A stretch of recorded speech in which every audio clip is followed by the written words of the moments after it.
Nation, what's up? Hope you guys have had a solid couple of weeks while we have not been here.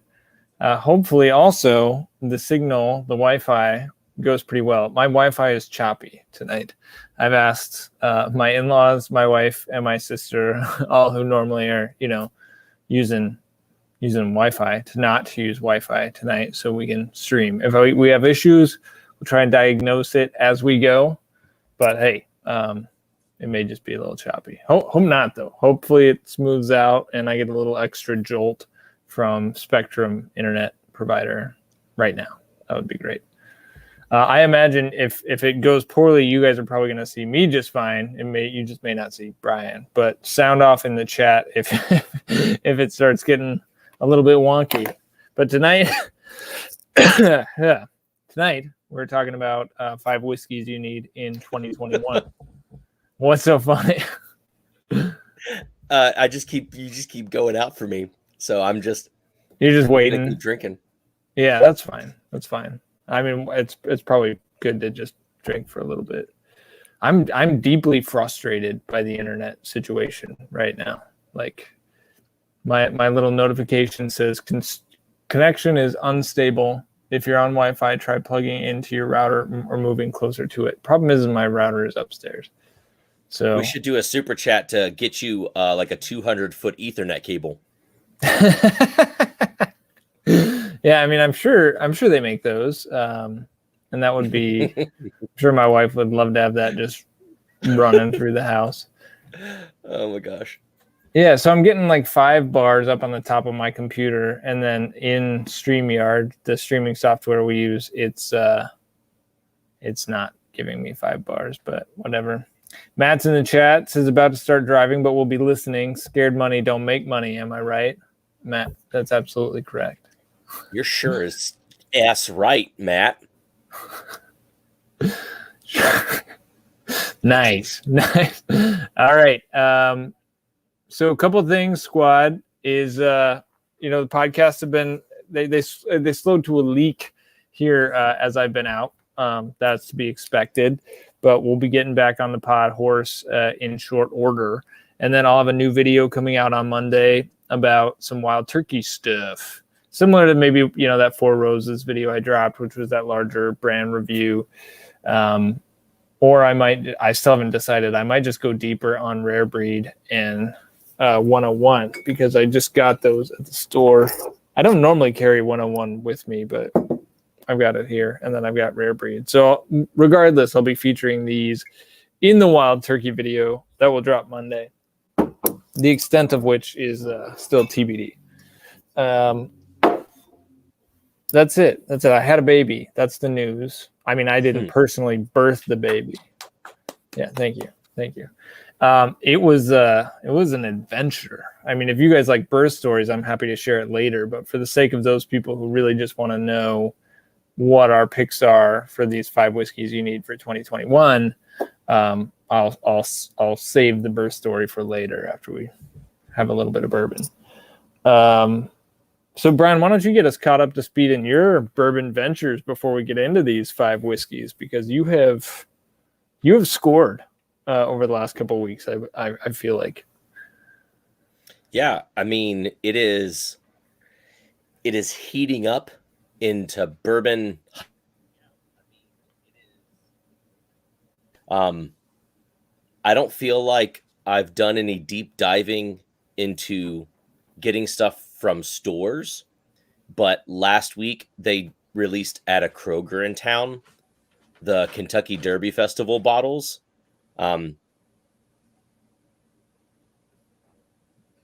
Six tier run, 11-year OESV.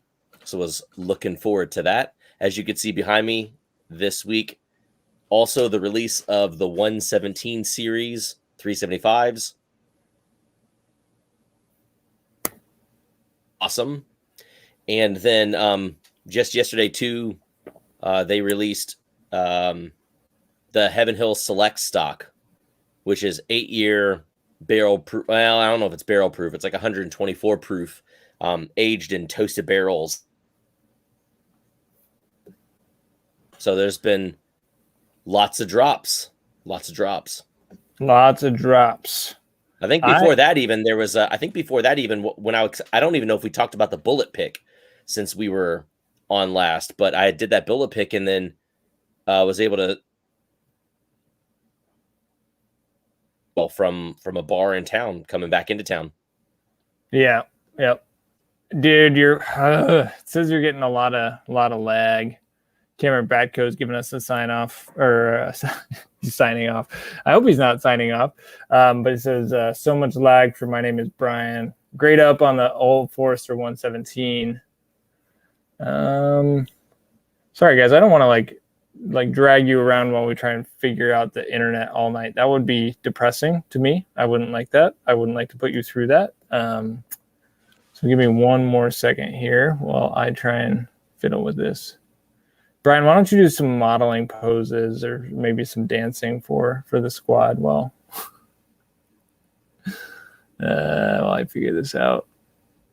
Evan Swift says we may need 2 200-foot Ethernet cables. Here's the thing, squad. We've both done these internet speed tests, and we both have what should be ample speed. Now, I don't know what might be causing disruption in the stream. I have no idea. It seems that I'm coming through relatively clearly, whereas Brian may not be, which doesn't make a lot of sense to me why I would upload and download fine in the stream and Brian would not. So that is frustrating. Because Brian, you upgraded your system, right? You got a new router? I did, and it's the tests are presently crushing it. Yeah, unless the service is just wonky. I'm gonna try and go off and on mine, and we'll see. You might see me disappear for a sec. Let's see. Yeah. Okay. Yep. Sounds good. You're frozen completely, but I can still hear you. All right, squad. Well, Brian does that. A little bit of what am I drinking tonight? I thought I would start. I actually did a little warm up pour of barrel 20 whatever barrel batch. I have barrel 26, which is phenomenal. Like if you guys are, I'll probably go back to this at some point. If you guys are sleeping on barrel 26, do not. Or barrel at all. I think that they're just an awesome company. We've talked a little bit about them on live streams before, but the more I go back to batch 26, the more I get like super jazzed about that because it's amazing. And now I want to go buy more barrel products. But then the next whiskey I'm going to have, I'll talk about for a little bit while we wait for Brian. And if we have more technical issues, you guys may just be subject to my birth story tonight. Well, let me get Brian up here. There we go. Speak. Oh my gosh. Who knows? I don't know. Yeah, now you're coming through a little grainy, which is fine. Maybe it's the HD streaming. Maybe that's it. Maybe we go less than HD tonight if we have to. But we'll see. I was just telling the fine folks at home who are so patiently waiting for us to figure our stuff out. I'm going to do a little tasty taste of one of the craft whiskey samples I was given. So this is Nulu, which I know nothing about. Normally I would look these up before I would taste them. But this is single barrel store pick, straight bourbon. I don't know where Nulu's out of. I don't know what Nulu stands for. 121.4 proof. Barrel 152, bottle 23. It's like 5 blocks from my work. Oh, it's in Louisville. It's part of a new Louisville historical district. It might not be historical district, but it's a part of town in Louisville. Oh, sweet. So what's the story behind the New Lou whiskeys then? I assume this is sourced, not their own stuff. Yeah, MGP sourced. Got it. So 5-year MGP. Now I almost know what this will taste like before I even get to it. It smells like MGP, which I like. Given that this is a barrel pick, I'm not getting much youthful grain. No Band-Aids in this one. It's the young MGP spice with some the rougher edges of barrel char, some like fresh charcoal. Fresh meaning charcoal. You open a bag of charcoal and you're hit with that charcoaly smell.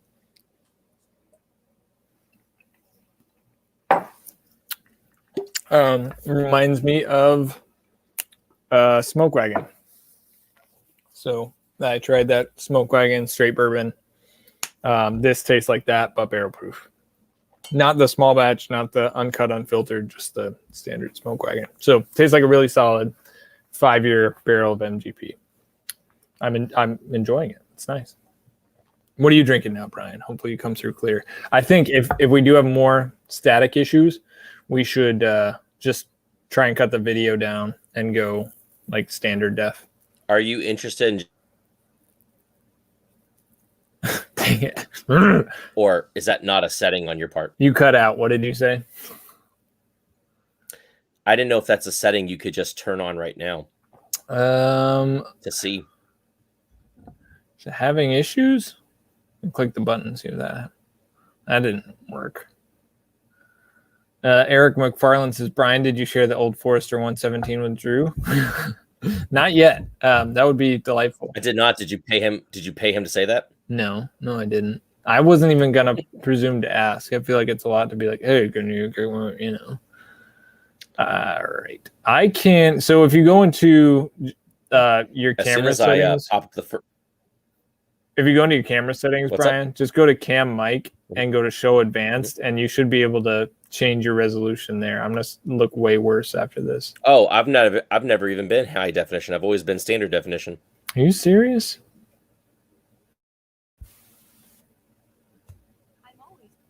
I wonder what I'd be like if I was in high definition. What would a high definition be like? Now you're coming through clearly. I don't know.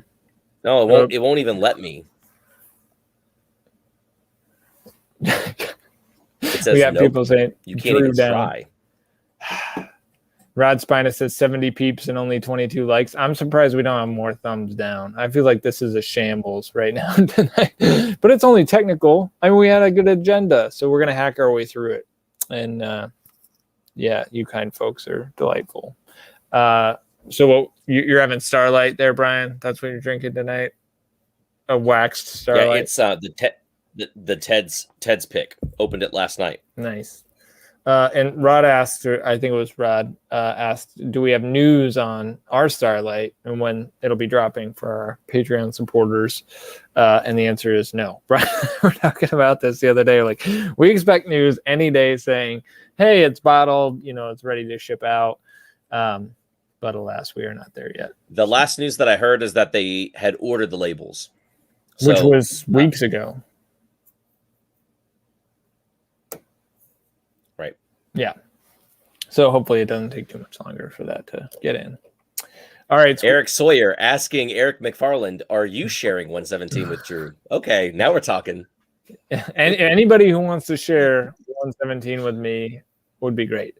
I have found that the short barrel stuff that I have tried, barrels yielding, less than 150 bottles, have been delicious.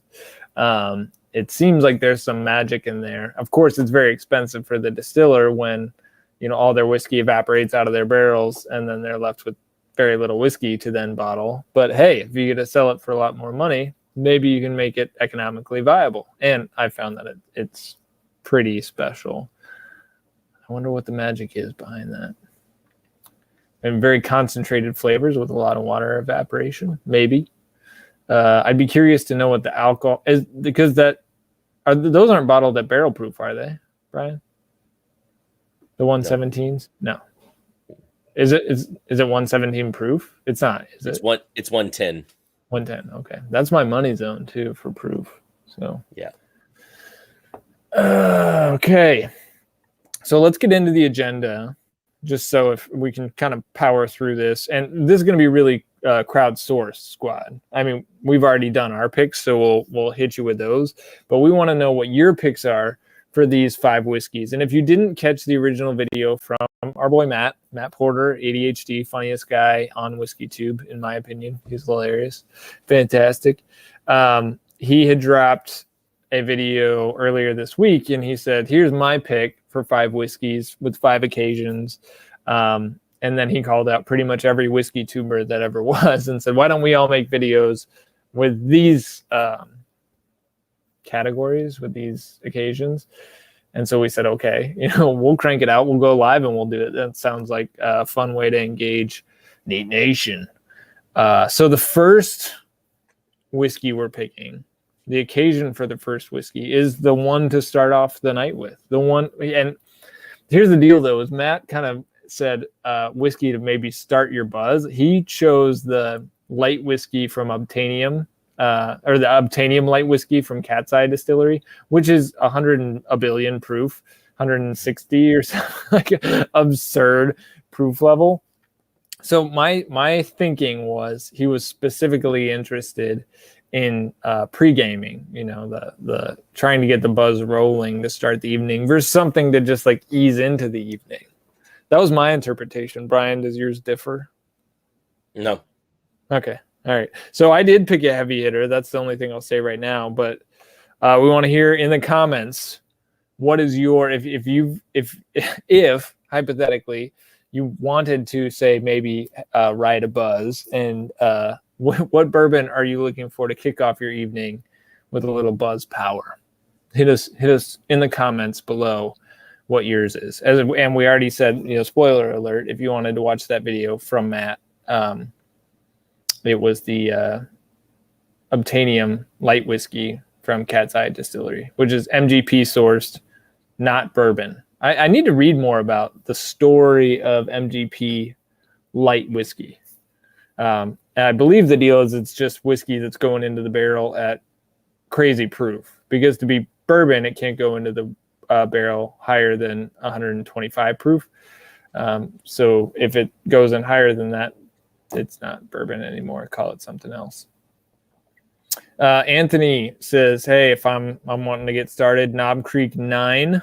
I think that's a solid one. And if you wanna get the buzz rocking, which is not normally a video I'd make, but here we are. Knob Creek single barrel at 120 proof, solid pick. The doc says Elijah Craig barrel proof. I mean, that I would agree. That may or may not be on my list somewhere. Carlos says Buffalo Trace. Yeah. I prefer to ease into the evening. Buffalo Trace is definitely an ease into the evening kind of a whiskey. If you want to drag that evening out for a long time. I was talking with somebody the other day about Buffalo Trace. I was defending it because I like it. It's good. But I described it as a dainty whiskey. It's definitely a dainty, pre-chill, smooth, if you will, whiskey. What else we got in the comments here, Brian? What else have you seen? Can you hear me, Brian? Uh-huh. Okay, cool. What else is in the comments? Are you following? Yeah, looks like we got some Jack Daniels barrel strength rise. A couple of folks there. Nice. Yeah, I think that's a nice heavy hitter pick. Faux 1920. Yep, also great. I'm actually surprised. I mean, I was curious how people would read this. I didn't take this as a palate scorcher. I know that his was, but I personally would never.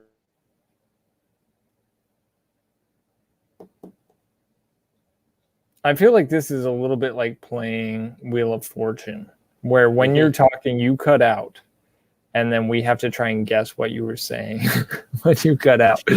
So you didn't take it as the palate scorcher. You took it more of as ease into this thing. Matt is... yeah, I mean, there's two ways to look at it. Go ahead, sorry. No, you're fine. Yeah, I'm sorry. I started talking because you froze.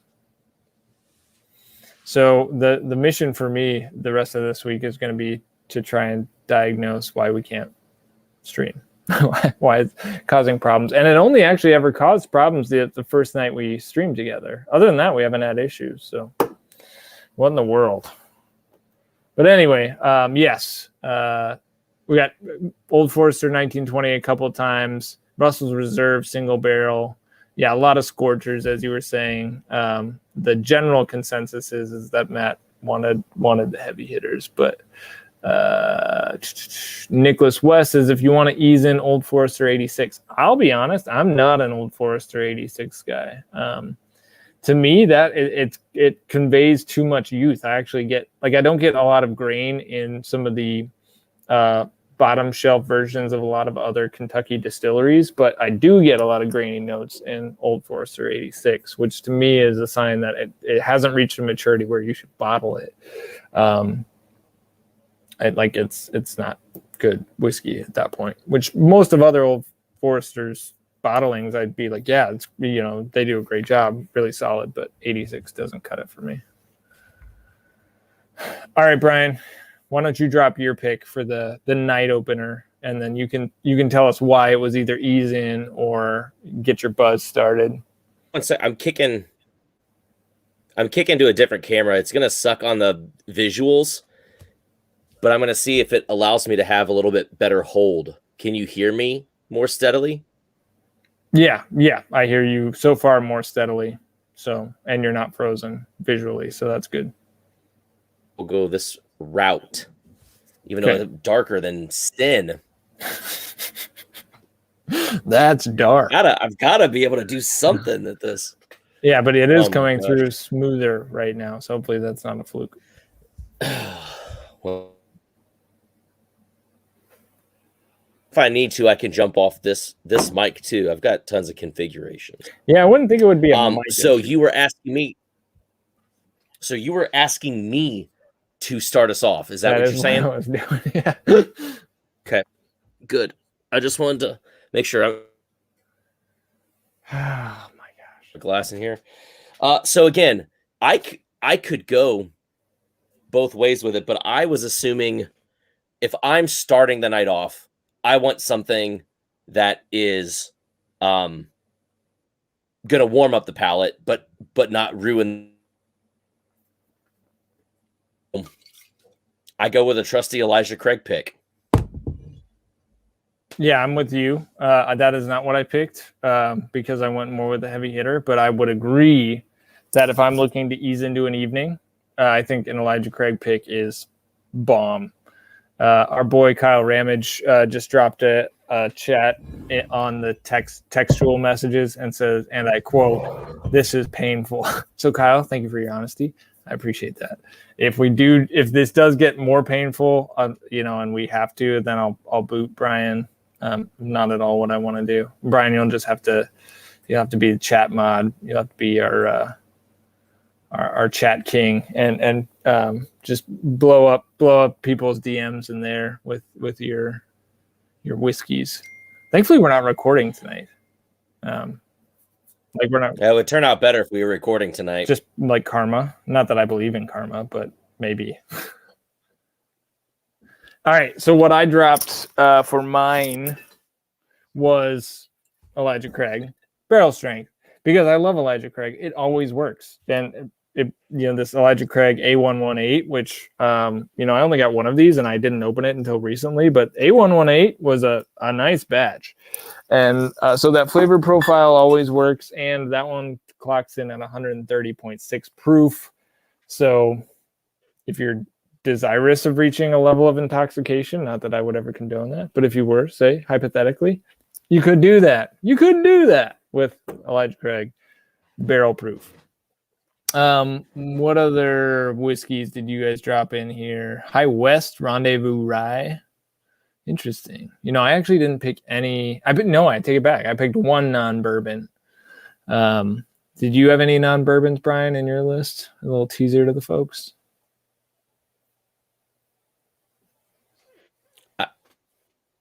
I did not hear what you said. I'm going to jump off the channel. I'm not going to ruin this live for you, dude. Okay, I'll let you go through your list. Bye. Well, that's deeply frustrating, squad. I apologize. It's just you and I now, which is fine. We'll make it. Maybe I'll zoom in a little bit further on my face and I'll go full Matt Porter on this.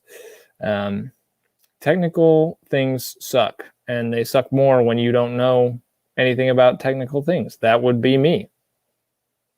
Whatever. All right. So next whiskey that we're going to get to is the current favorite. And hopefully Brian shows up in the chat. If not, it's because he's got things to do. He's a busy guy. From what I understand, been a little bit rough at work. We all have those weeks where it's like, good grief. Will anything go right? Not the live stream. We know that now. All right. Current favorite. Squad, hit us up in the chat with your current favorites. This was a tough one for me because I've actually like 4 current favorites that I'm just like, man, I could go to that every night and be a happy man. That said, I did have to pick one, and I did because I was really blown away by this whiskey. So in terms of whiskeys that I've tried that were relatively attainable in 2021 so far, there's one that stood out to me, but let's hear what some of your picks are. Russell's Reserve Single Barrel Store pick, Cameron Batco. Yeah, that's a hard one to miss on. I get a lot of cherry cola sometimes out of those Russell's Reserve picks. It makes them pretty rad and really accessible. Dan Barber says he misses Brian already. Somebody threw in a pretty Eric McFarland said Brian's feed went to the angel share. That happens. Carlos says Eagle Rare. That was one I was considering I was considering picking because Eagle Rare is always a favorite of mine. Is it at the top of my list right now? Well, it's not at the bottom of my list, but I've got other whiskeys that have left a larger impression recently that I'm going to get to. Stephen Bellinger, Henry McKenna. Yeah, definitely. I haven't opened a bottle of Henry McKenna in a while. I probably will, particularly after I killed that Elijah Craig I was just talking about a little bit ago. Anthony says Wilderness Trail 6 year. Nice. Mike Stahl throws an Irish whiskey at us. Blue Spot. Frank, did I miss the top 5? Nah, man, you're in the middle of it. It's not really top 5. It's 5 you need to have for 2021. First one was the whiskey to start the night / buzz with. And again, I didn't pick these categories. I'm not against these categories. My pick was Elijah Craig Barrel Proof. Brian's pick was Elijah Craig's store pick, single barrels, which actually, I don't know if you guys have seen this news yet. It looks like Elijah Craig is going to be doing barrel picks of Barrel Proof, which is like, yes, that is a godsend. It's a blessing. I don't know when they're landing, but cheapers. I would love to do that barrel pick. So if there's somebody I need to pay off, anybody knows who I need to pay off, let me know because I will pay them off to be able to go do a pick of Elijah Craig Barrel Proof. That sounds like the best thing ever. So that was our whiskey to start the night / buzz with. Now we're on to current favorites. I don't see Brian in the chat. I don't know what his is, so you guys are just going to get stuck with mine, which is fine. But let's see what else is in the chat here. Old Forester 1920 shows up again. Austin Felt says, from Cat's Eye Distillery, the Natsif Family Reserve. I looked at one of those earlier. I keep hearing that they're amazing and I should buy one. I have too much whiskey, so I didn't buy one. But I think it's Nassif. I don't know if there's a T in it. Yeah, I think it's a double S. But anyway, heard it's fantastic. Apparently that's a blend of bourbon and light whiskey from MGP. And apparently, I think the guy's name is Gene. I think he knows what he's doing. I have from a friend, actually, and I've talked about this before as well, this Polish rye from Cat's Eye. And it's great. It's fantastic. It's sourced, obviously, but 8-year-old barrel strength, port wine finished Polish rye. It's a really, really cool product. I'm glad to have a little bit of it, kind of nursing it because I thought it was so good. Got Elijah Craig Barrel Proof on here for recent favorite, E.H. Taylor Small Batch. Yeah, EHT Small Batch is awesome. It's awesome. Tom Lynch in the house. What did he miss? Tom, you missed a lot. You missed technical difficulties mostly. Thankfully, we still have 100 people who decided, hey, I'm going to gut this thing out. You guys are the real heroes. Like frontline workers, yeah, obviously during this time. But the real heroes are the people who decided to stick out the technical difficulties tonight. I'm going to wind that back. That was not a good take. Obviously, I'm going to give it to frontline workers, but I love you all dearly.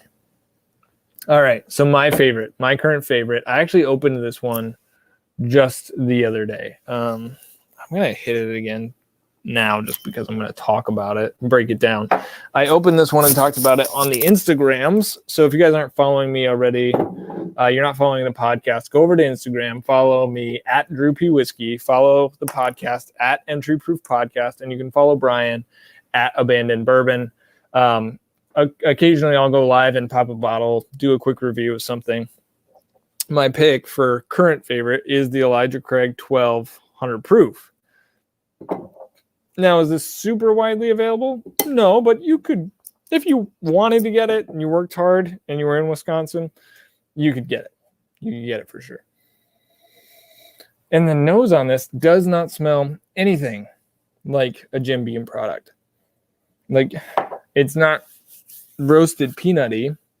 It's got plenty of barrel influence, but it's heavy caramel. And I made the joke. I don't care if you call it caramel or caramel, but it's the burnt sugary candy stuff that is delicious. And I said if it smelled like anything peanutty, it would be Circus Peanuts, because it's kind of got this taffy candy component, kind of marshmallowy, not an actual nutness, but big creamy, heavy sweetness.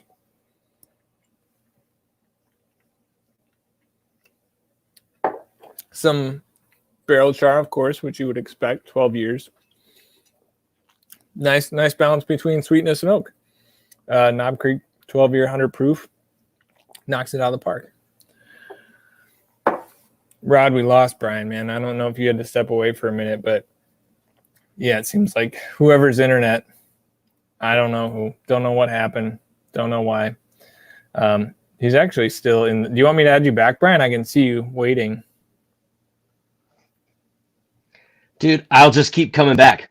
I don't know. Can you hear me? Yeah, your audio sounds like Marky Mark and the Funky Bunch, not in a good way, but I can hear you and you're smooth so far. Well, yeah, I don't know. I mean, whatever. I need you to. So there's a keep mic pressing setting. some buttons. I'm gonna just turn your mic down a little bit, Brian. Go ahead, keep talking for me. Give me a test. I'm gonna keep talking. Perfect. Okay. Do I need to do something? Keep coming back. Tell me, just have me here. It's almost comically Is it not bad. working? It's just maybe don't touch anything, because your video was actually working this time and the audio was not. So, but maybe for the people, we're on to current favorites. I just dropped Knob Creek 1200 proof. I was just really impressed with that bottle. I opened it earlier in the week. What's your current favorite? I'm just going with another pick. One specific Rose's pick. It is Matt. So where, man, can you do sign language? Because now your video is crystal clear and you can be like, this poor Rose. No, this is the last thing I had. Okay. Man. Bummer. I mean, we all know you guys are here for Brian, so I deeply apologize. His expertise is top notch. Tim Evans says, this is all YouTube. Yeah, dang right it is. Couldn't be my fault. Nothing's ever my fault. Not Brian's fault. Probably my fault. All right. Tom Lynch says, Drew P Whiskey, kick that weak internet connection. I don't think it's Brian, honestly. I've seen his internet test. I don't know why it is. I'm going to defend my guy, my boy. But anyway, I hate everything about today. Sorry, Brian. Oh, man. All right, guys. Next up, we're going to the whiskey that we have and that we love, but that people don't know about. It's the hipster whiskey, like the whiskey that you think is cool before it's actually cool. So this is the one where it's like you discovered it. Matt said, it's like finding the band that you're like, hey, this band is amazing, nobody knows about them. And then you show them to your friend and they're like, yeah, this is amazing. I don't know why I haven't been listening to this. Well, it's because, nobody has listened to them unless they've heard them play in their garage. I had a request from Nicholas to keep my bottles in the foreground to know what I picked so far. I will revisit them. The foreground is down here, so it makes it a little difficult. I can just hold them here. But yes, I will do that. So far, this is my night opener. This is my current favorite. All right, now we're on to that hipster whiskey. Let me hear about it, squad. What are you digging on that nobody's heard of yet, or that fewer people have heard of? Cameron says hipster Redwood Empire Lost Monarch. Got a sample of that here.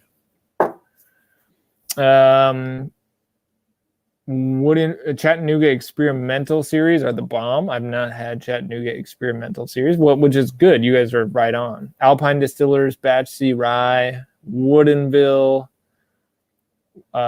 Cast Strength Rye, Remus Repeal Reserve. Maybe that's a little hipster. I mean, I've talked about it on the channel. So it's like, well, but it's also one I said people are sleeping on, that Remus Repeal Reserve. So Cameron, I think Cameron was the one who said that. You are correct in that it is probably still at hipster status. Maybe it's like progressing. Maybe it's like indie pop at this point, but it's quite good. Tom says, until I get my Starlight picks, my hipster too cool for school is High West Double Rye Syrah finished Ohio pick. Nice. Yeah, I've heard great things. Still haven't had one of those double rye finished. I could have bought one, but I didn't. But I heard they were great. But I'll take your word for it right now. Fred says the Prideful Goat. What is the Prideful Goat? Is that a whiskey? Or are you calling one of us the Prideful Goat? I mean, I wouldn't mind that as a nickname personally. I think that's a fantastic nickname. Might get that tattooed on my left tricep. You just call me the Prideful Goat. William Wiley says Fiddler, Georgia, Heartwood single barrel store pick from ASW Distillery. Well, I've got some ASW Distillery, which I have not tasted yet. I might get to some craft whiskey tastings by the end of the night. Brian says he wants Prideful Goat. What is this Prideful Goat you guys speak of? I mean, it's so hipster. I don't know about it.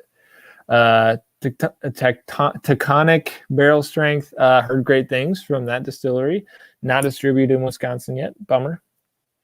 Remus batch 3 and 4 are bomb. Yes, absolutely. Chattanooga single barrel store pick.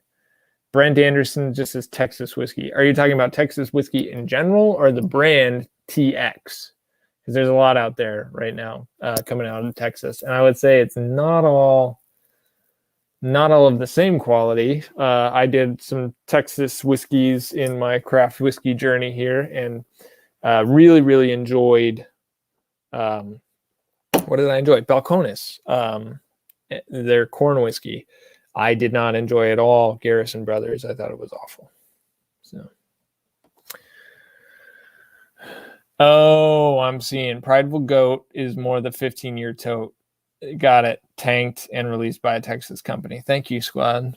You have filled in my knowledge gaps. You guys are the best. All right. Ready for my pick? The hipster whiskey. I have also talked about this one. And I'm nursing this as well. You can still get this around Wisconsin, though. So if you are a rye buff, rye fan, I highly recommend you try Limousin Rye, the 6-year cask strength. Lovely. I mean, Christmas in a bottle. It's not heavy. It's not deep. It's not very oaky, but it's got layers of Christmassy flavors, and it has no useful like, oh, this is young whiskey.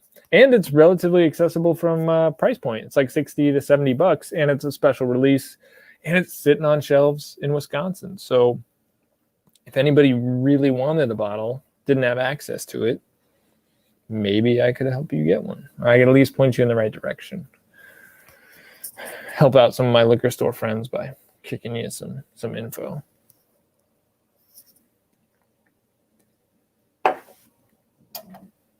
That's at Knob Creek 12. Just had to finish that up. I'm going to hit a little bit of this Limousine Rye before we move on to whiskey number 4. All right. We got 117 people watching. I'm going to hit you with this burst story now. Mainly because I'm going too fast through the whiskeys and I want to taste this Limousine Rye. And then we'll get to the last two whiskey categories. Okay. So if you don't know yet, which you probably do because I put it all over my social media, my third child, second daughter, was born on Thursday, so a week ago. She's a week old, which is great. She's doing well. My wife is recovering well. We go in to be induced because my wife didn't want, we were already past the due date. My wife is like, okay, do not really want to go super late. She had gone 2 weeks late with my first daughter, and she's like, no, not doing that again. So I'm setting an induction like 3 days. Cameron Backhoe says birth story has to be described like a round of golf. On the first hole, on the second hole, first hour, second. Anyway, we can talk golf some other time.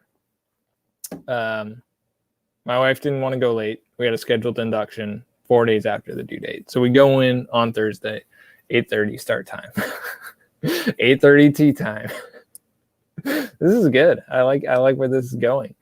And so she's induced. They start her on Pitocin, takes some time. Anyway, fast forward to 2:00. She's dilated at 4. I'm going to go into the gory details here. She's dilated at 4. And like, okay, well, the contractions are picking up. Pain's there. Let's go ahead and do the epidural. She did natural childbirth with our second child, our daughter, Cadence. And she's like, nah. I mean, she was like proud of the fact she did that, but then she was like, nah, I'm kind of done with that, which I understood because I was there and I listened to her scream and it was traumatizing. Probably more for her, but I mean, it's not easy. Like, don't get me wrong. Like, to say it's hard for a man is like kind of, yeah, get over it, dude. Like, you didn't push something out of your penis. You didn't push a human being out of your penis. So, like, get over yourself. That said, watching your wife go through this heavy traumatic experience, still not a small thing. So epidural's going in at 2:00. And immediately after that, Alicia's heart rate, my wife, starts dropping like pretty low, like to the point where they're giving her like norepinephrine or something through her IV. They're like, okay, well, we got to balance you out. And so that goes, she's up and down. She's like, it's kind of hard for me to breathe. That's not great.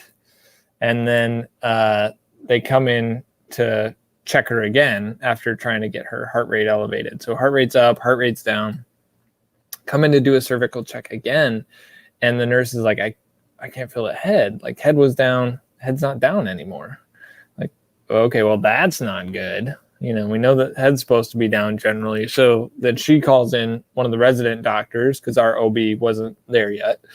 And the resident was like, well, no, okay, so the head's still there, but we have a problem. The cord is in the way. If you know anything about birth, you don't want the cord in the way. You don't want the head to pinch the cord as it's headed through the channel because that'll cut out the heart rate, kill the baby. Like, whoa, that's really bad. And then all of a sudden, while they're understanding that the cord is there, then the baby's heart rate starts dropping. So my wife's heart rate is doing the roller coaster.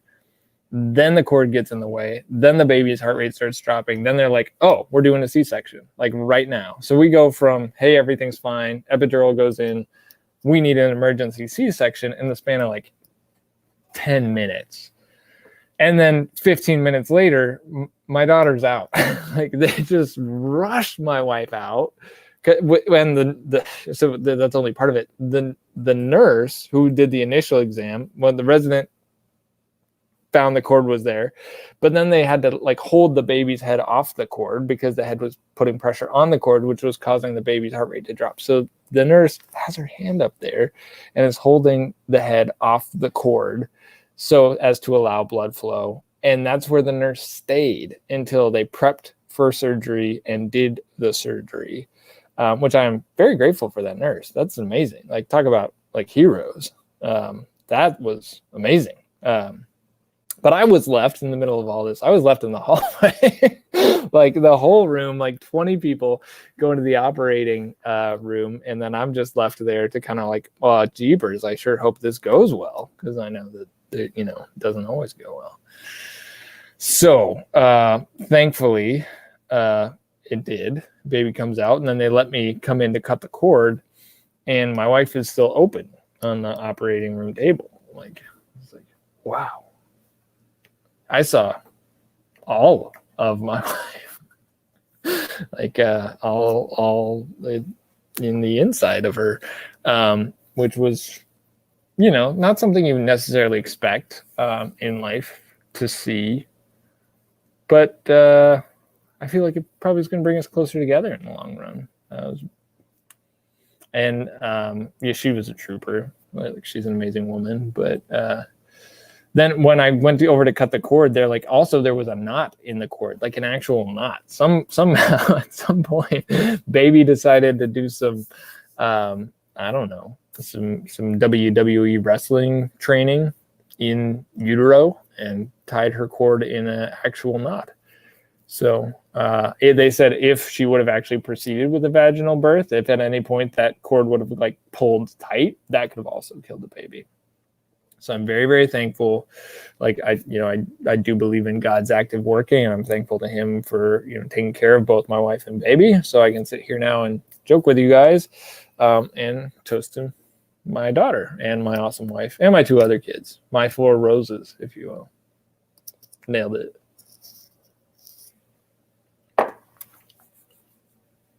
So that was it. We're in the hospital for just 2 days. And my wife was like, get me out of here. I'll heal at home. So we did. Nurses are heroes. We had great nurses.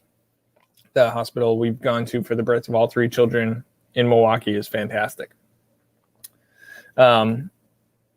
Nurses are heroes. And my in-laws too. Watching my kids, like knowing my other 2 kids were home, like my in-laws have been fantastic. Wonderful, wonderful people. My mom's headed here. In-laws are headed home tomorrow. My mom's going to be with us for 10 days. So it's good to have family who cares. All right. So let's talk about this dancing goat, and then we'll move on to whiskey number 4. I mean, it's all kinds of interesting flavors here. We get licorice, maraschino cherries, juniper berries, piney, and minty. Excuse me. I know some people aren't huge on the mint flavors in their rye.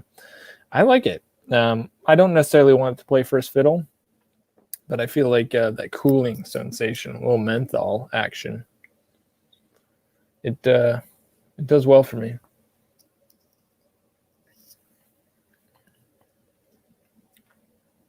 Yeah, I stand by those notes I dropped. If you're in Wisconsin and you don't own this bottle, you should. You won't. I guarantee you don't have another rye like it.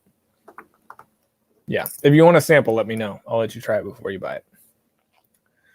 All right, so far, the night starter / buzz starter, Elijah Craig barrel proof. The current favorite, Knob Creek 12-year 100 proof. The hipster whiskey, Limousine rye, 6-year cask strength from Dancing Goat Distillery. Speaking of goats, tonight's the night of the goat. Brian, you want a sample? That's great. I owe you some samples anyway, because you gave me all those dusty samples, and you're going to send me a sample of 117, right? All right, next up, we're going to the whiskey you have to make your friends jealous. Like the one you're going to whip out, and Matt put this well. It's like the whiskey you have and you show your friends to let them know that you're better than them, to make them feel small, which is so funny. I can't watch that guy and not just absolutely die. But yeah, I mean, hypothetically, if you wanted to kind of be a douchebag and show that you have spent way more money than they have, and what are you gonna do? What are you gonna whip out? it's a pissing contest of sorts. If you're gonna get into a whiskey pissing contest or a wiener measuring off, what would you drop? So what do you actually have, squad? If you can't just drop whiskeys, you would drop if you could. So let me know what you actually have. Andrew says 2020 William Lee Weller. That's pretty awesome. Cameron says has to be Blanton's. All hail the horsey. I'm not hating on that. Some people would. I'm not. Because your friends who don't know whiskey would be like, yeah, awesome, because they've all heard of Blanton's. Old Rip Van Winkle, awesome, yeah. Anything Van Winkle probably would fly. Ashton says King of Kentucky, which I've heard is great. Have not had it. Old Carter, also great reputation there. I just saw... Oh, crap. I saw Liberty Not Licensed. I needed to hear this tonight, Drew. A friend of mine lost his wife to cancer last night after our Bible study. She wasn't even 40. I'm ready for no more death for a season. I'm ready for no more death forever. Yeah, wife, one of the families in our small group, the woman, the wife of the pairing. I don't mean the husband, then the one. I mean the wife, the woman in the marriage who's in our small group. She was diagnosed with thyroid cancer. She had an operation. Looks like they got it all, hopefully. But yeah, I mean, it's fun to get here in bull crap and talk about whiskey. I mean, obviously, that's why we do it. It's fun, fun to hang out. But at the same time, like each day in the world, we encounter some level of pain or difficulty, certainly for us. But I mean, then we see some crazy hardships for other folks. Like, I'm thankful to walk out of that hospital with my wife and my beautiful baby girl, but it very easily could have gone south. So yeah, we have to reconcile that. Like, we have to come to grips with what that means for us, what that means for our lives, what that means for what we believe. So yeah, I mean, in the moment where my wife and my daughter were taken to the OR and I was literally left there by myself in the hallway, you know, it does get pretty serious. You do, you know, for me, it was praying and saying that, you know, the things that I said I believed about God, do I actually believe them? Like, choose to believe them, even if it goes poorly, because you don't know in that moment what's going to happen. Like, what do I have hope in? So anyway, yeah, prayers, man, for that situation. That sucks. Regardless of what you believe, cancer, death is brutal. And the pain should never be like just thrown away. Like, well, you know, all things work together for good. Well, okay, but it doesn't make it easy. It's just hard. So, all right. Let's get back to the whiskey. But again, appreciate you guys. Hopefully this is a place we can also get real periodically in the midst of our bull crap. So the whiskey to make your friends feel small. We got Master's Keep Rye. That is still on the shelves across Milwaukee in certain areas. Well, at least it was. There was one for like $2.20 at Ray's and Toast. It was there for quite some time. I don't know if it's still there. It may be. Joseph Magnus Cigar Blend, batch 12. The Magnus Cigar Blends, really, really highly lauded. I've not had those, but hearing great stuff about those. Broiclatic Rare Cask, 1986 30 gear. Alex, I think you're winning right now, dude. Alex Crank. I mean, that is Scotch. It's not bourbon, but in terms of like heavy hitters, like, wow, that's a remarkable bottle to pull. That's winning. First fill whiskey, says Octomore 7.1. It's a nice first fill. Nice. Does not have to be bourbon. It can be any kind of whiskey for sure. Oh, man. Brian says 2006 Thomas H. Handy. Wow. Jeepers. Terrence says if he had Old Carter, he'd flex with that. Jack Daniels single barrel proof rye. Kentucky Owl Confiscated. I don't know that I would flex that. But if you want to, cool. I've not had it, so I don't know. But the MSRP on Confiscated for what it is just, yeah, it's a tough pill to swallow. Brent Anderson says, glad you're working with the rye. A lot of tubers have been doing this lately. Going to have a pour of Rossville Union barrel proof in celebration of your new edition. Thanks, Brent. Appreciate the super chat as well. $10 on that. If you guys want to support the channel, there's two ways you can do that. One is Patreon, patreon.com/entryproofpodcast. The other way you can do it is by dropping a super chat on here. So either way, if you want to do that, I really appreciate it. Fred says, my boasting bourbon is Wild Turkey Kentucky Spirit bottled in 2018. Well, dude, that's just a great whiskey. No shame in that game. Will it 8-year purple top from Jason C. These are good. All right. Ready for mine? My flex. Good grief. I already made a mess. So I'm leaning back here. You can probably already see what I'm reaching for. My unicorn among unicorns. There's two ways I could have gone with this, but I committed to only pick one, and that is the Russell's Reserve 2003. So what is supposedly the very last release of the old Wild Turkey entry proof and super old 16-year-old barrel proof, super low barrel proof, but barrel proof whiskey. Yeah, I'm trying to be careful with that. Yeah, I haven't opened it yet, obviously, because it's my flex whiskey, but 89.5 proof. I just, I had a bit of a health scare earlier in the fall. And if you guys follow the channel, you know that I had just gotten positive news from the doctor and then walked into one of the local liquor stores and they had just sent this out. I was like, let's go. That is amazing.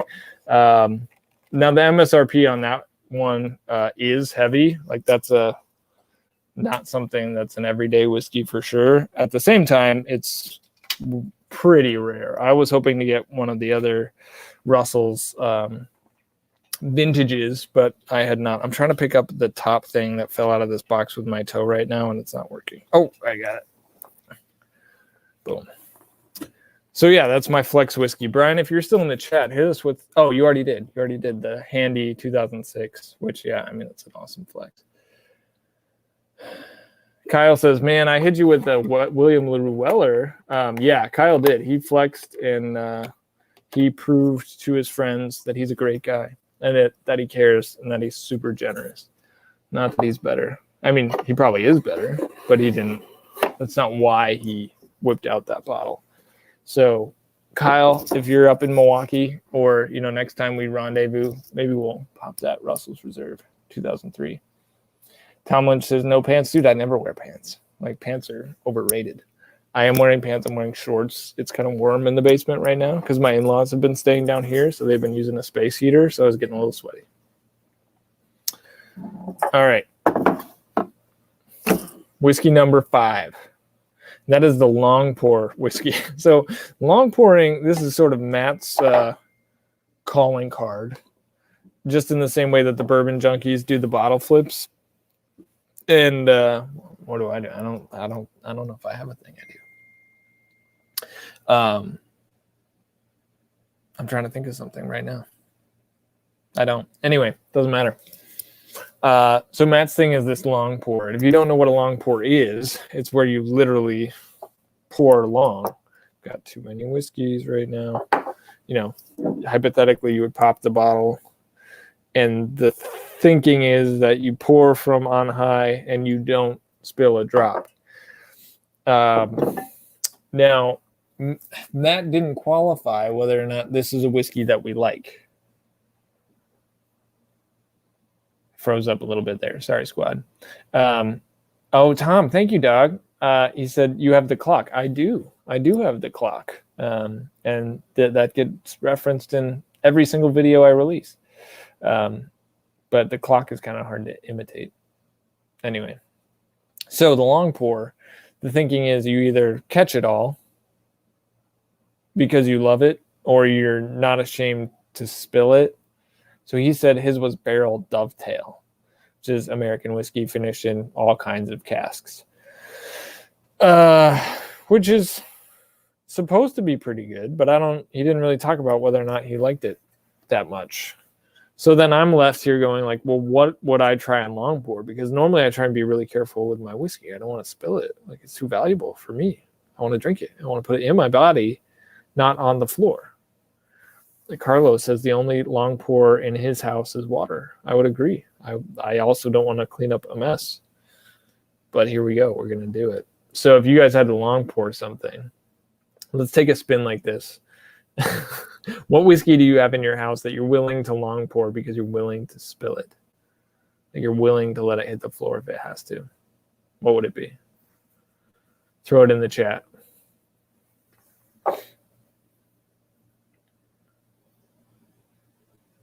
Whiskey Wiggle says Ancient Age 10-star. It doesn't all hit the glass, but not missing what misses the glass. So not bad. Oh, nice. Tom says he thinks Matt said it was because the barrel bottles pour reliably. So I took a spin too. I took a whiskey that I liked, that I thought poured very reliably, that I wouldn't spill. Joe Pastrana says George Dickel 12. Yeah, I mean, you might as well just pour that. Anyway, you use it for anything. But Widow Jane Rye aged in Applewood because I hate it. That's from Tom. Yeah. Somebody, when that first landed in one of the local liquor stores, they're like, hey, Drew, do you want some of this? Like, it, you know, and I'm like, I don't think I do. Because standard Widow Jane, you know, great. Roger Main says he's been trying to find early times bottled and bond in South Florida. It's Unicorn down here. Noah's Creek. You mean Rowan's Creek or Noah's Mill? Anthony. Or both. You're saying both. Terrence says, my long pour would be Willet Pot Still, undrinkable. I agree with you. I mean, I hope that stuff gets better because the bottle is so dope. Like, the bottle is amazing. It's so beautiful. I want one because I want to have it, the bottle. But I don't want to. If I have that whiskey, I'm going to be like, man, I got to drink this now. Spill It rhymes with Willet. I mean, I don't want to hate on Willet because I think they're super cool. They're small, family owned, and some of their stuff is really good. But man, that Willet Pot Still, jeepers. Rod says Mellow Corn. Sierra says Fireball. Dan Barber says Russell's Reserve single barrel. Well, really? Like, you just have that level of confidence that you can make it all in the glass, or you're just not feeling that one so much? Because I'm surprised by that. Brent says long pour Balcones pot still bourbon.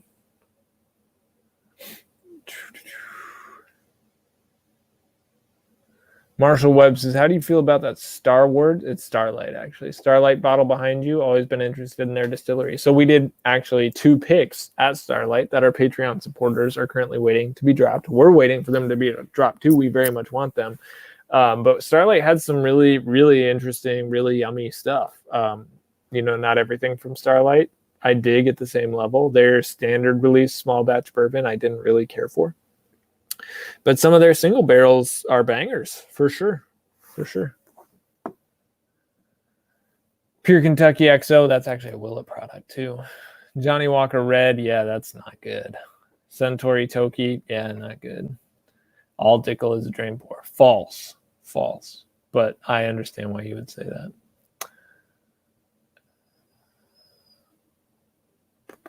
All right. Big Dogger says, you got the best bourbon channel because you're so chill. Or you're chill. I'm guessing you smoke as much bud as I do, but I could be wrong. So here's the thing.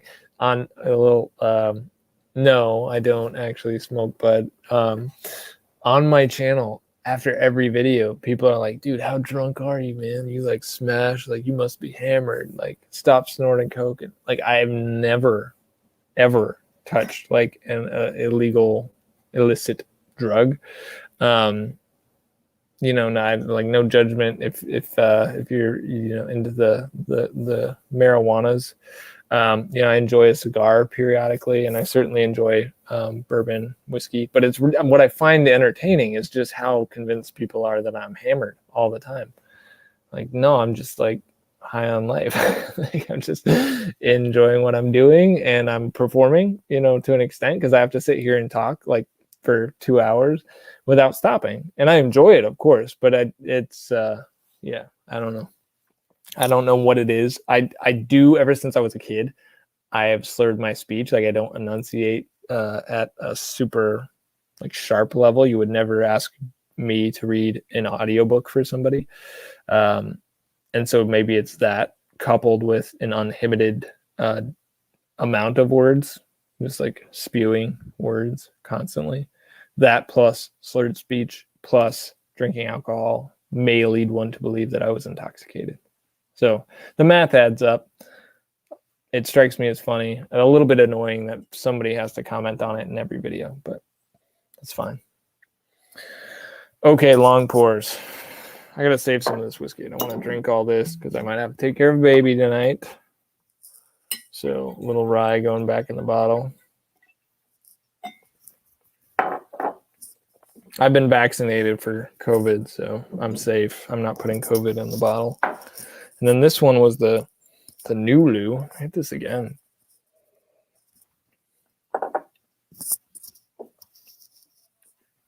Yeah, that's a really nice pick. I forgot who sent me those. I shouted the person out on Instagram. I'm terrible. I have a terrible memory for names, which is disrespectful, and I apologize. But somebody gave me, Bourbon Hunt, Florida. Bourbon Hunt FL. I don't remember the name exactly. Dang it. Well, Bourbon Hunt FL, if you're on here, thank you so much. I really appreciate the samples. He sent me the Redwood. Good grief, dude. What are you? Yeah, it's gone. It just vanished. Oh, no. Here we go. Sent me the Redwood Empire Lost Monarch, which if we have time, we'll taste that in a little bit. Sent me this Nulu single barrel, which is really nice, MGP. And then sent me Wild Turkey 13-year travel exclusive, which I really enjoyed. You can actually find a video of me tasting that next to Wild Turkey Masters Keep Decades Batch 1 on Instagram. Again, if you aren't following me on Instagram, highly recommend you do that at Drew P. Whiskey. All right. So now I'm going to dump the rest of this Nulu pick back in.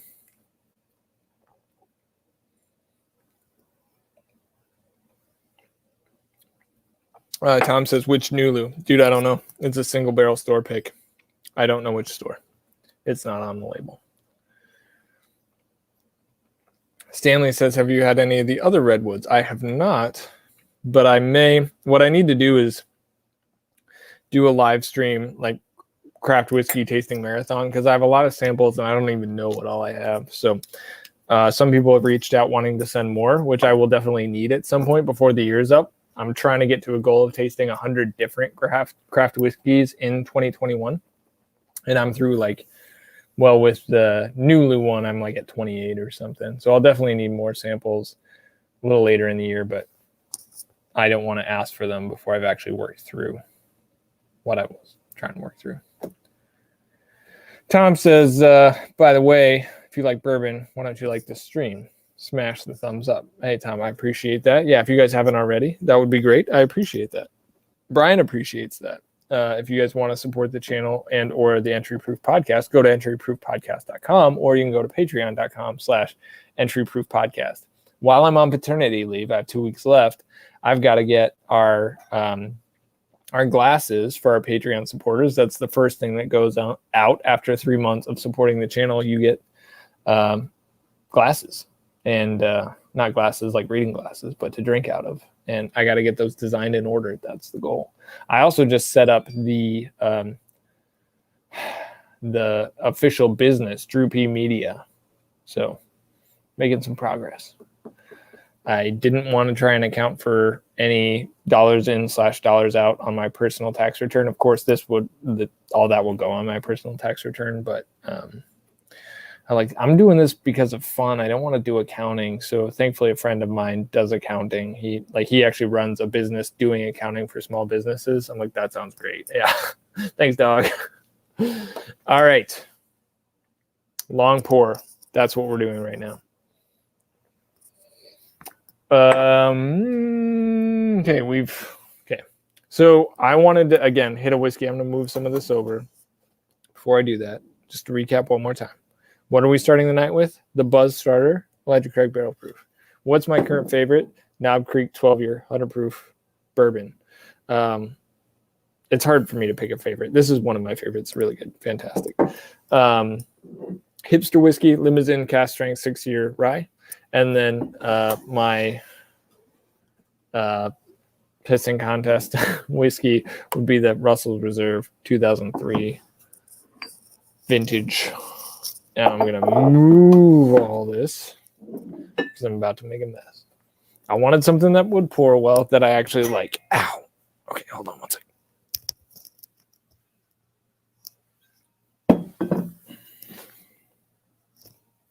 Get these back in right here. So I went with Elijah Craig again, the toasted barrel. Now, these spouts are the things that long pour dreams are made of. This one in 1792, I think, is a little bit hit or miss, but the sharp edge on this, I feel like, gives it a clean pour. I'm going to totally butcher this because I don't long pour.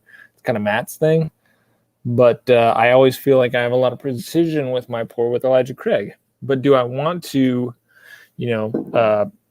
pour barrel proof on the floor? No, I do not. Do I want to pour barrel proof pirate bottle on the floor? No, I do not. I don't even want to pour old pirate bottle on the floor. And I don't have a standard Elijah Craig small batch with me. So we're on to the toasted barrel. Here we go. I got to make sure that this gets lined up. You can see this. This is going to be like all over my crotchal region by the time we're done with this. Okay. How long are we talking here? Jeepers. Okay. I wonder how many takes he does. Oh, yeah. Look at that. Let's go.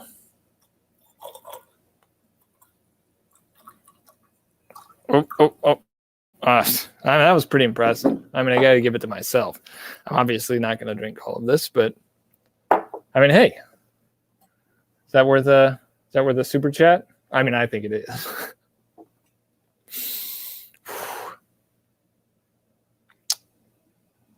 Brian says show off. I don't know if he's talking about me. Maybe he's talking about somebody else. I really like this whiskey. It does really well at the end of the night. Like if you've been ramping up, you started with the Eagle Rare. Maybe you moved on to that. Or from that, you did some E.H. Good grief. No wonder people think I'm drunk. E.H. Taylor Rye. Maybe you did some Stag Junior, some heavy hitters. And then you want something at the end of the night that still delivers robust taste, even though you've shot your palate to Mordor. Then the Elijah Craig Toasted delivers that in the form of big sweet oak. It's like whiskey dessert after you're done with all your other whiskey. Is it for everybody? No, it's not. But it's for me. I've got one backup. I know that they've released some other batches now. It seems like it's going to be regular. So I wouldn't fret if you don't have it yet.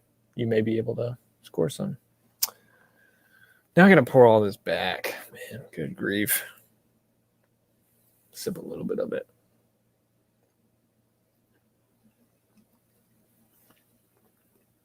The tasting note I keep coming back to on this one is s'more. Graham cracker marshmallow, milk chocolate. I feel like it, make sure I put that in the right bottle. Yes, okay.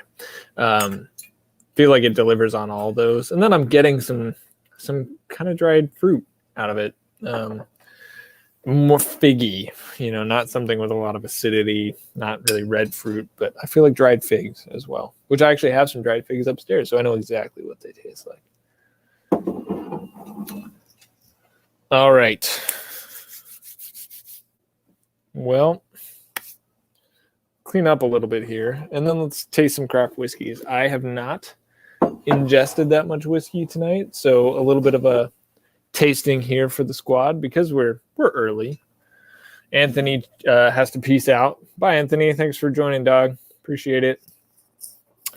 I've really enjoyed the journey through craft. Whoa, good grief. My gosh. I've really enjoyed the journey through craft whiskeys through 2021 so far because I hadn't had many before. Like I just, like of all the things I could buy, why would I risk money on stuff I know is young? I know it's coming out of the distillery at 3 or 4 years or it's sourced.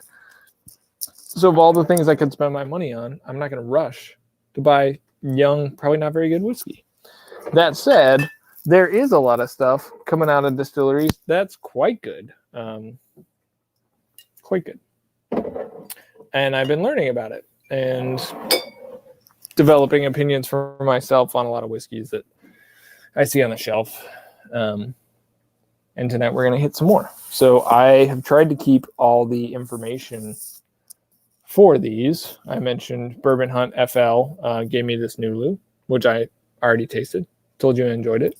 Let us now go to this Redwood Empire Lost Monarch, which is a blend of straights, which rye and bourbon, 90 proof, at least 3 years old.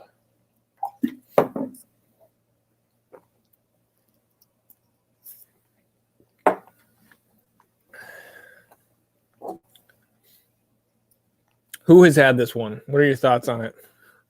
Mike Stahl says, I never pour it back. If I did not, I might not have a liver. It would be dead. Nicholas says, with a long pour worth of super chat sure was. Congrats to you and your wife. Thanks, man. Appreciate it. I did feel like I crushed that. That was my first long pour really ever too. I did train, I'm trained barista, so I can do latte art, which that's a pouring art form. But different. I feel like you have to use different muscles for sure. Tom says he thinks Lost Monarch is terrific. Roger says of the Redwood Empire, Lost Monarch is the best of the three. Cameron says he likes Lost Empire. Well blended. Josh says it's a great $34 bottle. So the general consensus is it's tasty.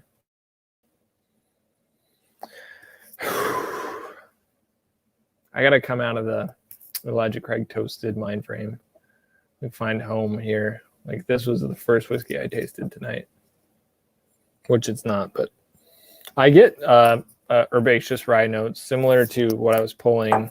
Of course, not as amped up as that Limousin rye, but sort of comparable. But then on the other end of it, there's more bready, more like corn and rye. But yeah, it smells a little bit young, but there's a lot going on. There's the sweet dough. There is mint and lime, like kind of a citrusy nasal property.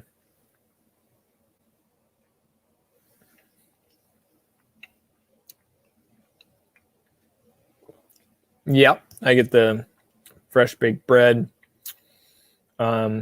Not as much citrus.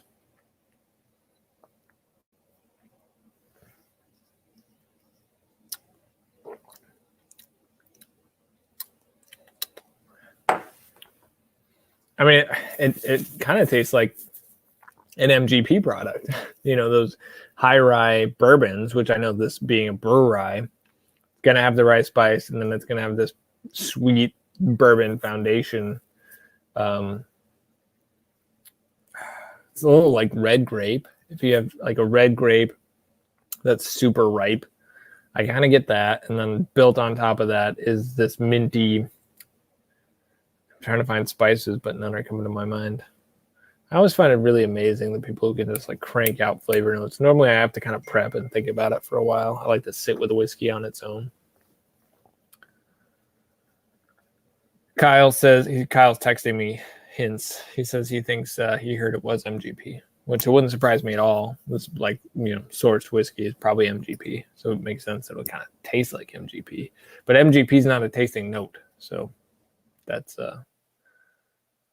probably like cutting it a little too short. Solid. I like it. It's not my absolute favorite. It's not on it's probably not going to make my wrap up video when I will certainly go live and try and pick the best craft whiskey I had all year. I'm going to put Nulu in my top 3 right now because I really enjoyed that. I felt like that was a really well-picked barrel. But Redwood is generally good, not great, solid. And yeah, $35, that's the right price point for this. So I think it's a good value at that. I'm getting a little more fruit now as I go back to it. Kind of the red Laffy Taffy. Kind of this artificial cherry. I prefer the maraschino cherry kind of flavor notes, but this artificial cherry is coming through a little bit now. On top of that, fresh bread and minty. Yeah, I feel like that's good. Those 3 notes together: fresh bread, mint, and red Laffy Taffy. And I'm out.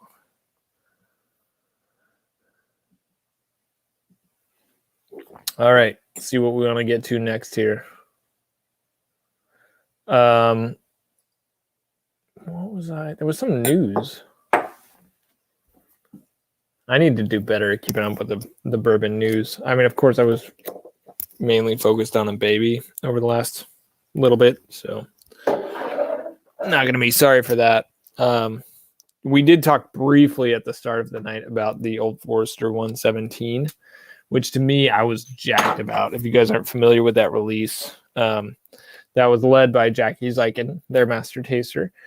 And those are supposedly short barrels, so barrels with a high level of evaporation where they didn't pull a lot of bourbon out at the end of the day. They call it the 117 series. It was available this week at the distillery, and Brian got 4 of them. It's only available at the distillery right now. Apparently, it's going to be in some retailers around Kentucky. Of course, it's not getting into Wisconsin. Why would it? Jeepers. That's fine. But that, to me, like of all the sort of special releases that get thrown out there, short barrels, to me, I'm up for that because I mentioned that I like that profile when I've had it before. We'll see. Hopefully I'll get a taste at some point from Brian. All right. So this is from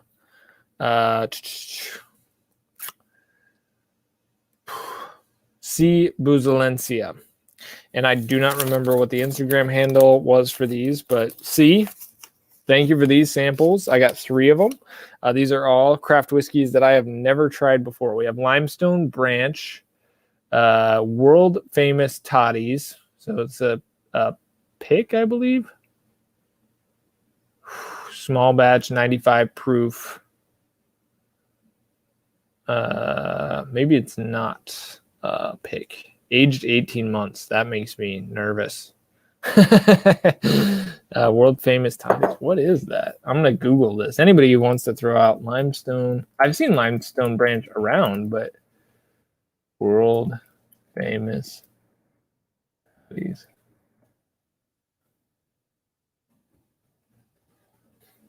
Yeah, it's not making a lot of sense to me. But an 18-month aged whiskey is like, oh man, we're in highway to the danger zone right now. But hey, drink curious. Let's go. Maybe if we can get it open. Pop. Okay, that bready note I said, it can quickly turn to like sourdough starter. Uncooked, like when the whiskey is young, and just from that snort in the bottle, I'm going like, oh boy. yeah I mean, really useful, and by useful I mean sourdough starter.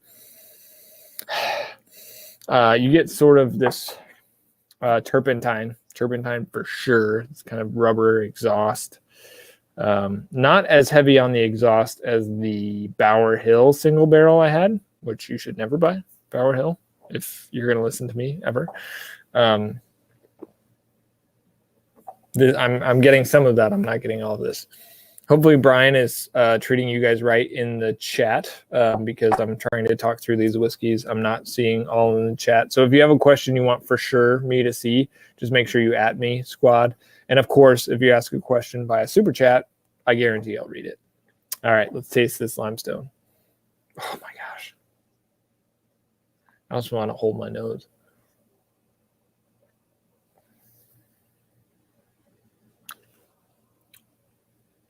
Oh man. Yeah, the turpentine carries through. Not that I've ever had turpentine, but it tastes kind of like I would imagine if you dipped bread in turpentine. It's really, it kind of hurts my tongue. Like there are some whiskeys that I have, and I'm a little worried about what they're doing to my insides. Like, am I poisoning myself? Maybe a little bit. Not my favorite. I don't necessarily have a contestant for the worst whiskeys, but I might.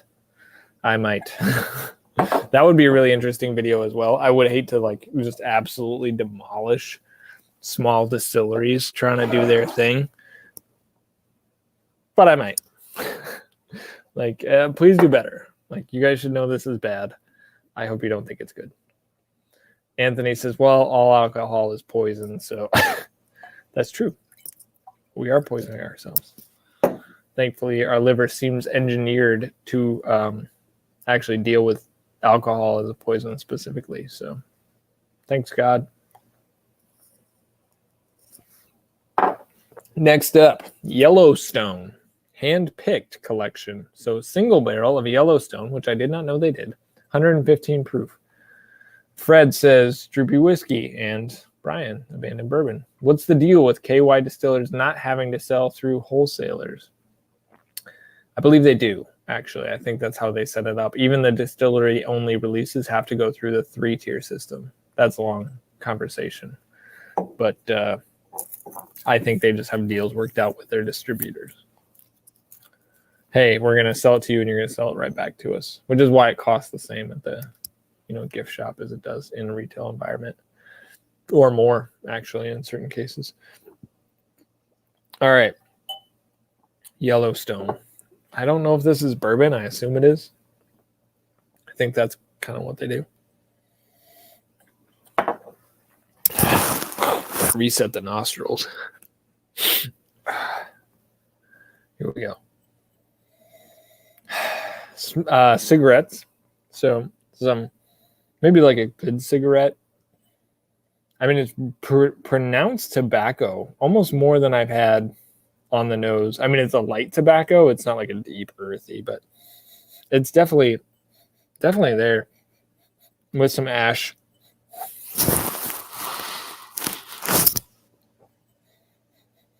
Oh my gosh. It takes me back to my uncle's house. My uncle smoked a lot, like chain smokers, cigarettes, and I was never around cigarette smoke very much, but this reminds me of walking into his house. And I'm not getting much else. I mean, my allergies are acting up a little bit, but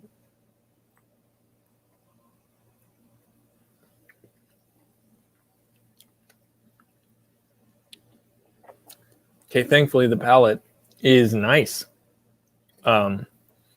The weirdest juxtaposition of nose and palate that I've had in a while, where I'm expecting all kinds of not greatness, given the nose, that cigarette-y nose.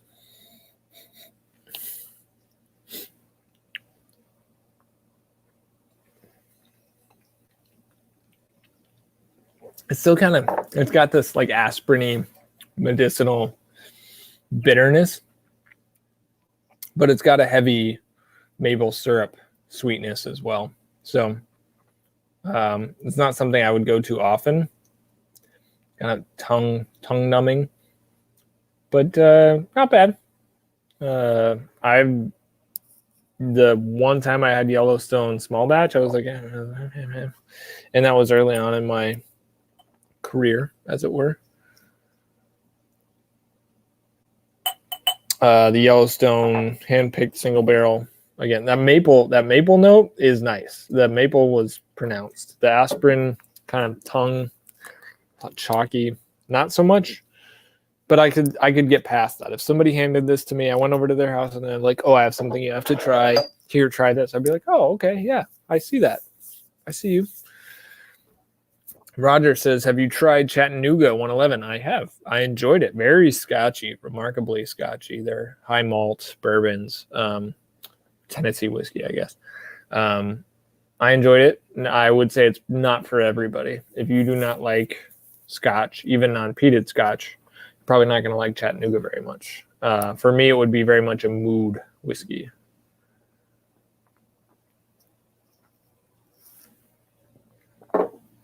Dan Barber just said he found Brian's YouTube channel, Abandoned Bourbon, and he subbed. And you all should too. Brian did one video and should do more. I mean, if he did more, he hasn't told me, but he should do more because he's a great taster. He's got a great palate. He won't steer you wrong. If you ever want an opinion, of course, I'm happy to help. But Brian he does a really great job with his assessment of products, which is one of the reasons he's on the channel and would be on the stream had we not had technical difficulties.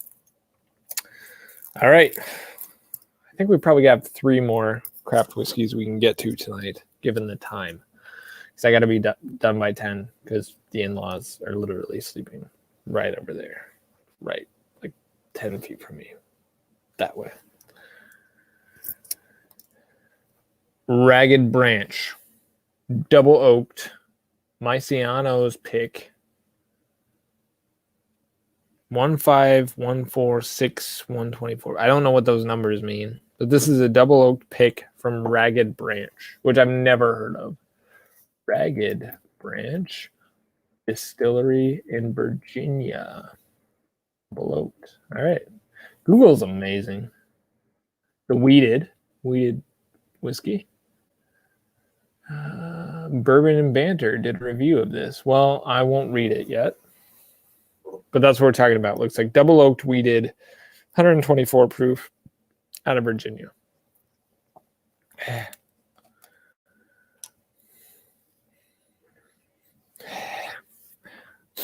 I don't know why I try and nose it out of the bottle. I mean, sometimes if that note is pronounced, you'll get it out of the sample bottle. It's like, okay, buckle up, here we go. So with some weededs, it's like this musty kind of, I mean, it's like bread and leather had a baby, actually. Larceny, I get this note. With them, though, it's more like bread and leather and nuts had a baby. There's not nuts in this one. So it's like that youthful bourbon, but then it doesn't have any spiciness per the rye. It maybe has sweetness. Not heavily alluring on the nostrils.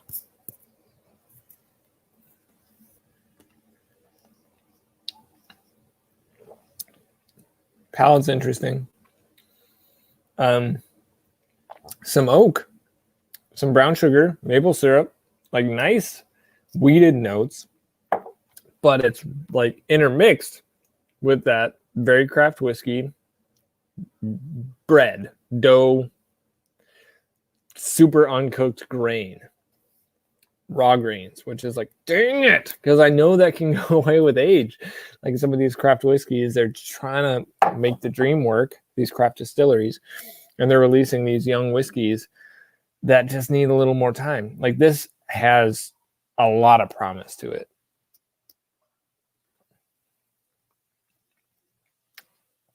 Yeah, the sweetness and it feels like the aging process is going well, but it's got this, again, heavy grain that's just like, man, you were so close. Like just hang in there. Give me 2 more years in the barrel.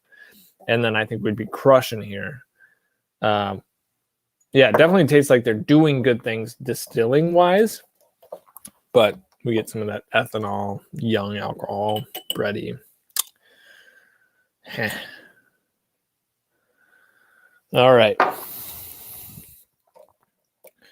It's going to be a little bit of a kind of game of a roulette as I dive in here. So I've got a box of samples down here to my right. Well, let's find 2 more. Wow. Oh, so I don't know if Eric Sawyer is still in the chat. Eric's my boy locally. I mean, I met him through the channel, which is cool. But he's a local guy. We actually got out for some golf the other day. We played 18 at Oakwood, which is a municipal course here in, well, it's technically in Franklin, I guess. I did okay. I putted terribly and I muffed 2 chips, but I really struck the ball well, generally. Shot 88. It's okay. My best ever is 87. But I spent so much time practicing over the winter. I was expecting Swing Nation, by the way, to play better. But that said, it was rainy, a little cold, and my first time out, and the greens weren't in great shape, and I'm off 2 chips. So yeah. But Eric gave me these 2 samples a while back. One of them is the Bourbon Junkies Sagamore Rye Pick, the Swordfish Oil, which is supposed to be pretty good. So Sagamore Rye, 6-year, 110 proof. And I mean, the junkies probably aren't going to put their name on something they didn't think was pretty good. So I have decently high hopes for this one. I will pour it into my Starlight glass.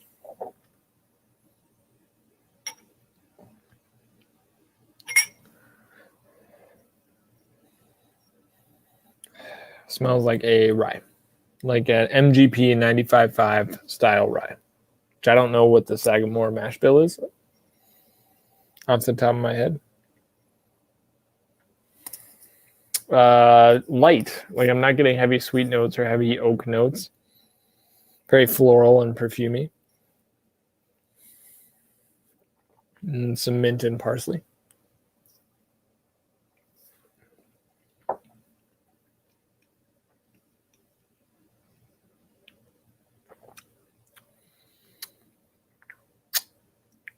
I'm gonna let this sit a minute.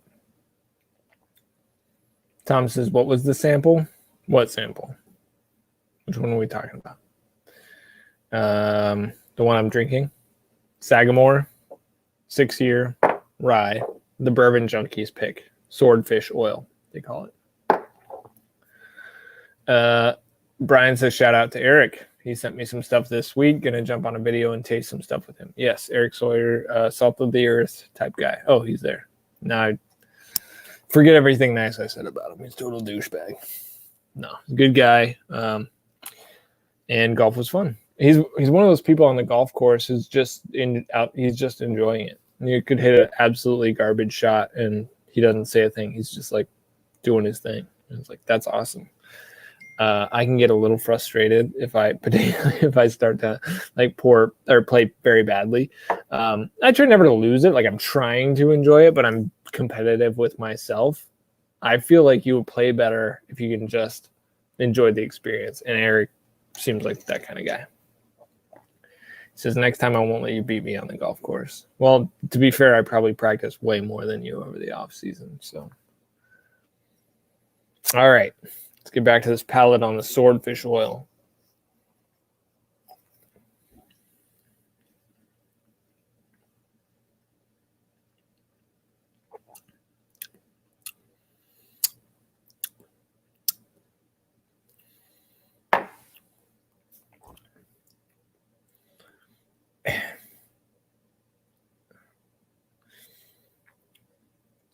It tastes like a young, very heavy rye, not grainy, but it just, I want more. I get this one note that I can't even, sort of peppermint candy, but it also has this floral, like if you walk into a bathroom after your mom or your grandma just got done spraying hairspray, there's this not totally unpleasant, like chemical taste you get in your mouth.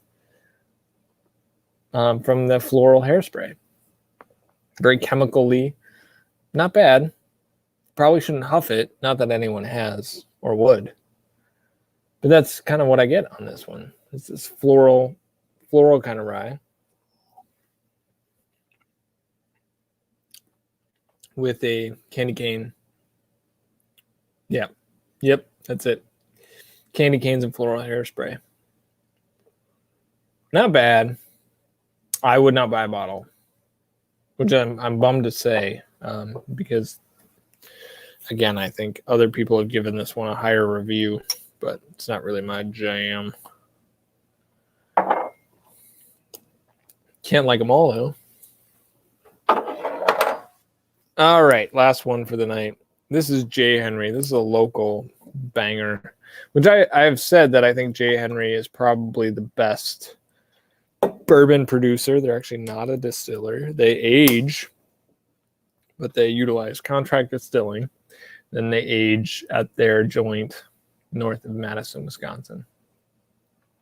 So this is their Patton Road Reserve 5-year cask strength bourbon. And this is a pick done by a grocery store, a local grocery store called Woodman's, which Woodman's has a great bourbon selection, and their prices are dank. Like, they really do a great job keeping the price points accessible on their whiskeys.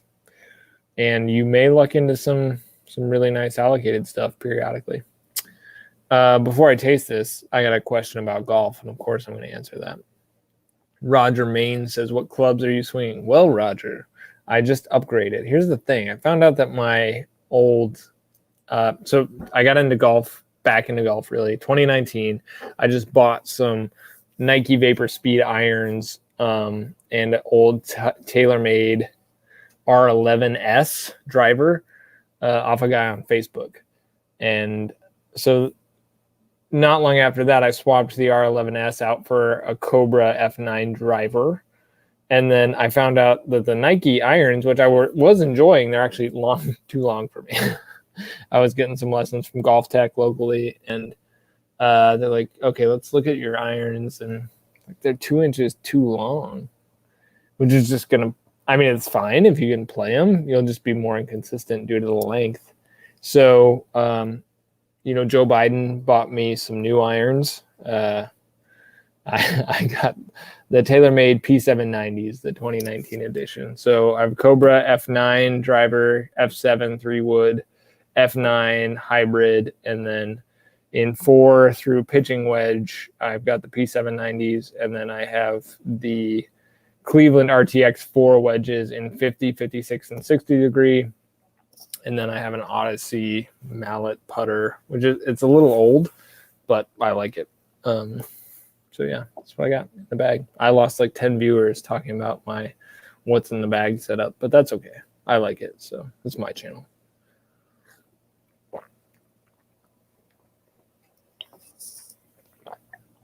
Hydrate or die. Tom Lynch says, Droopy Whiskey, J. Henry grows their own grain, correct? At least their own corn. I believe it's all their own grain, but they use some really interesting corn varieties that I know nothing about, but I went on their tour. It's been probably 2 years now, though, since I tasted one of their products. So looking forward to getting back to this. Todd Trent says, Cleveland wedges are the best. That is correct, so long as you don't shank them. My miss is the shanks. I just get in these moods where, particularly if I get tight or frustrated, I just start shanking everything. Like, why is this? Just picked up Mizuno JPX 921 forged irons. All right, man. Yeah, those are awesome. Top of the line. Got to reset again.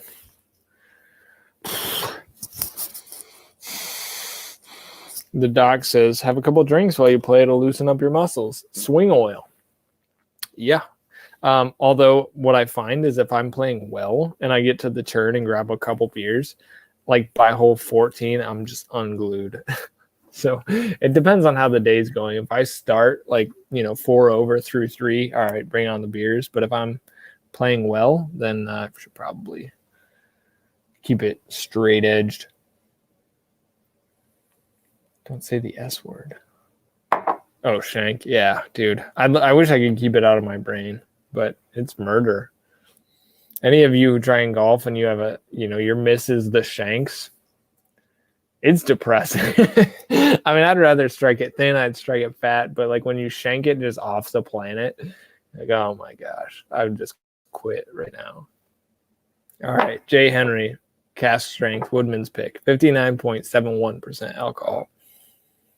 It's nice. It's a nice one. Heavy.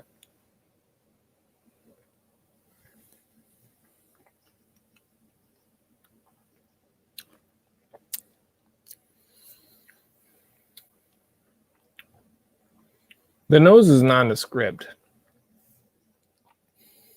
Like maybe some honey, but a lot of alcohol. Like we're talking about nearly 120 proof.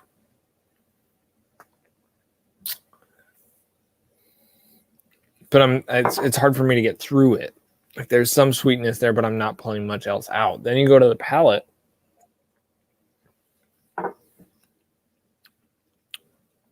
And it tastes like, I mean, if you were to align it to another distillery, well, there's two I would align it to relative to bourbon. One would be Buffalo Trace. It's not Buffalo Trace.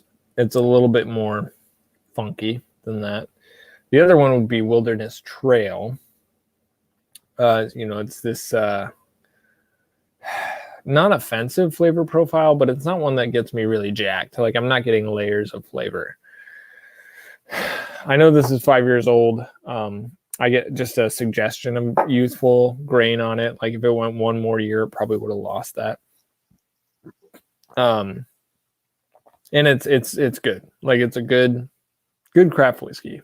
And even if somebody just said, "Hey, here's a bourbon," I'd be like, "Oh, cool." Especially if I'm on the golf course, because if I'm drinking while I'm walking and sweating and slapping balls around,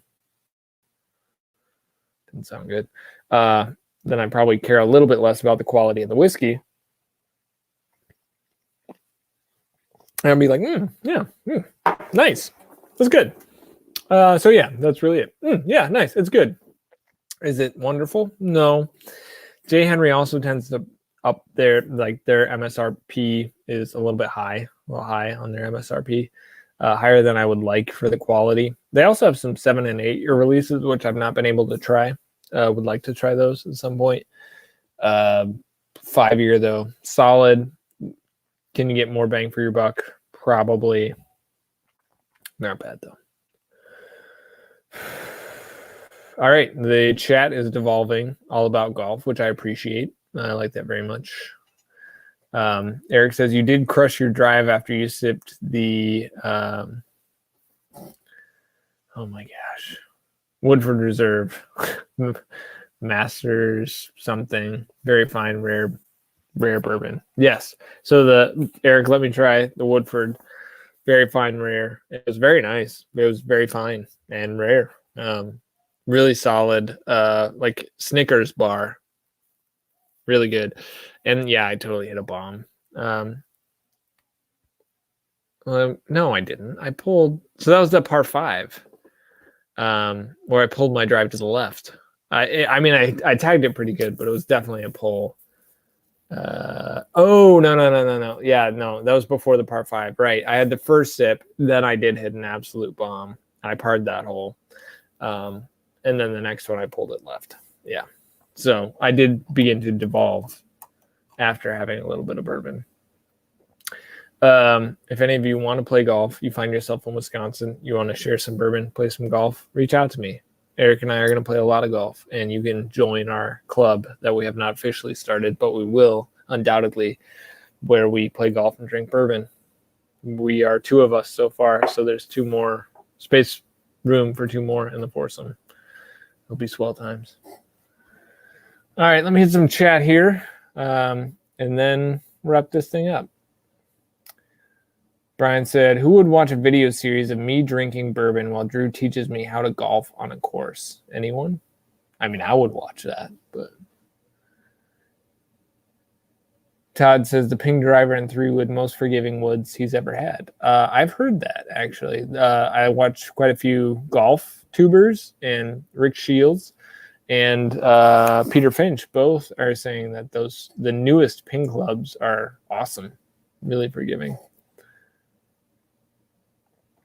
Roger Main says, "Great channel, Golf and Bourbon. Doesn't get any better than that." I actually thought about doing some videos on the golf course. So may not be for everybody, but it's definitely for me.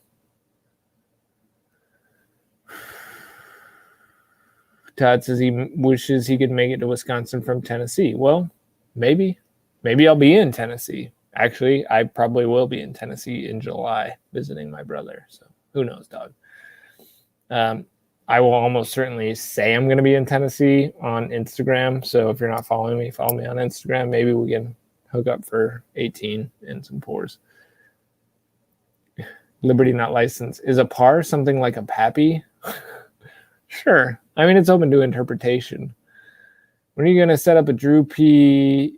Set up the Drew P whiskey golf and bourbon charity golf tourney? Sounds like a great road trip. I thought that would be great, like a bourbon centric or whiskey centric golf tournament for charity. Sounds so fun. The problem is I would mainly just want to play it and hang out and drink bourbon instead of run the tournament. So I need to get somebody else to run the tournament so I can just play with you guys.